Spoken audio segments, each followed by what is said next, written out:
Hello friends, welcome back to VCP Technology. In this video, I'm going to teach you about how to find out the Armstrong number or else how to find out the given number is Armstrong or not. So let me give you a brief clarity about Armstrong number. Okay, so if you want to find out the given number is Armstrong or not, first you need to count the number of digits present in the given number, and you have to multiply each and every character with itself for count many times. Okay, count many times in the sense, if you take 153 in this number, there are 3 digits, right? So I need to multiply each and every digit with itself for count many times, means 1 into 1 into 1, which means 3 times, right? After that you have to add. For that I'm taking plus. After that 5 into 5 into 5 plus 3 into 3 into 3. After this you have to add all the values. If your result is matched with the given number, then it is called Armstrong number. Okay, so here I have taken one more example. In this number we have 4 digits, right? First I need to multiply 1 with itself for 4 times. Okay, 1 into 1 into 1 into 1 plus 6 into 6 into 6 into 6 plus 3 into 3 into 3 into 3 plus 4 into 4 into 4 into 4. After that I need to add all these values and I got the value as 1634.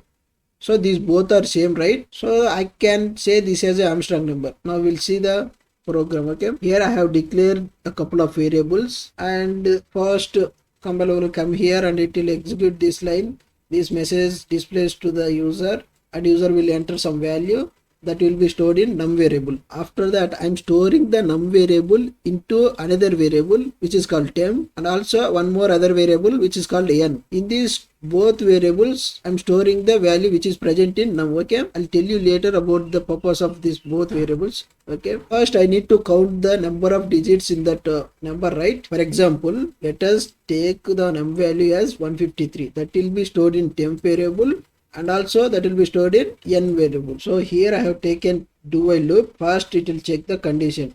What is the value of temp? 153, right? 153 not equal to 0. Condition is true. It will come inside the do while loop. First it will increment the count value by 1, which means count is having 1, right? After that I am finding the quotient of the given number. This equation will give the result as 15, right? So again it will go to the do while loop. Again it checks the condition. 15 not equal to 0. Condition is true. Again it will come inside the do while loop. It will increment the count value, which is 2. After that I'm again finding the quotient, which means 1. 1 will be stored in temp. Again it will go to the do while loop. It checks the condition. 1 not equal to 0. Condition is true. Again it comes inside the do while loop. Again it increment the count value, which means 3. Again I'm finding the quotient. So 1 by 10, which means 0, right? So again it will go to the do while loop. 0 not equal to 0. Condition is false, right? So it won't enter into the do while loop. It comes out of the do while loop. After that here I have one more do while loop. So this is the logic for finding the count value, which means I'm counting the number of digits which are present in the given number. Okay, here I have taken one more do while loop. So in this num is another variable.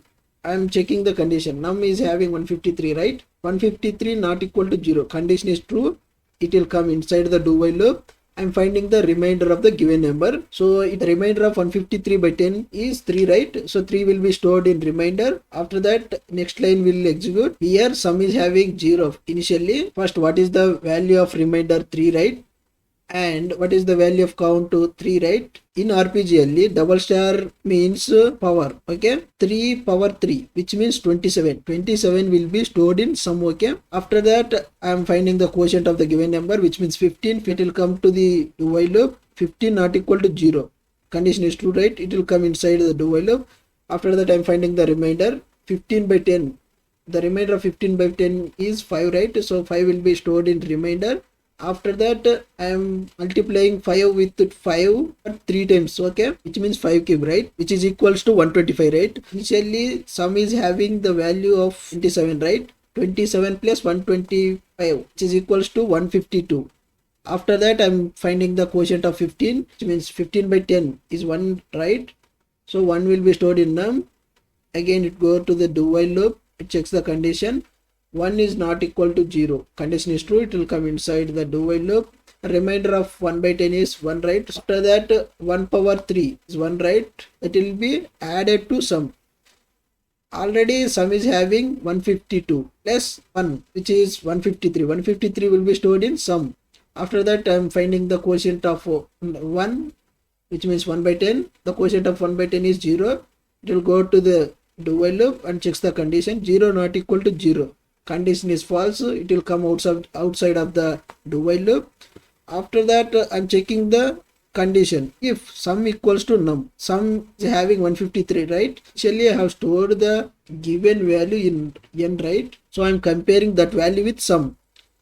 So here why didn't I compare sum value with num or temp? Means here num value became 0 and here also temp value became 0. If you compare num and temp value with sum, you won't get the proper answer. That is why before only I have stored the given value in another variable and I am checking now. Sum is 153, right? 153 equals to 153. Condition is true. It will come inside the if block and it will display this message. If this condition is false, then it will come to the else block and this message will display. So now I'll file this and compile this. 14 compiled, call it. For example, I'm giving 123. It is not an Armstrong number, right? So not Armstrong. Okay, I'm calling again 153 Armstrong number. Okay, I'm calling again 1634 Armstrong. So this is how you have to find out the Armstrong number. I hope you understand this question, friends. Thanks for watching. Bye bye. I'll see you in the next video with another concept.